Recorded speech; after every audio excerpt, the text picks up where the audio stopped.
Aussi bien le disciple, pour être témoin et artisan de paix, ne peut faire l'économie de cette contemplation du royaume de Dieu. Sinon, de quoi serait-il le reflet? La recherche de la paix, toute action sociale ou politique ne peuvent être sérieusement engagées sans cela. En dehors de cette démarche, le risque est grand de ne pas aller au fond des choses. Combien d'actions peuvent être réalisées qui ne touchent l'homme que dans sa périphérie ou son environnement? Il n'est certes pas question d'opposer l'action d'un chrétien à celle d'un non-croyant, comme si la charité était l'apanage du croyant. Il s'agit d'un angle de vue, d'une certaine vision de l'homme.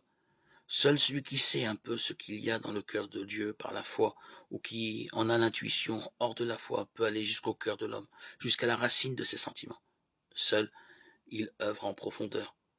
Le disciple, dans la mesure où il vit sa foi, apparaît alors comme une certaine référence. Référence au projet de Dieu, référence au désir profond de l'homme, que celui-ci ne réalise pas nécessairement lui-même. C'est dans la mesure où le disciple contemple le royaume qu'il est référence.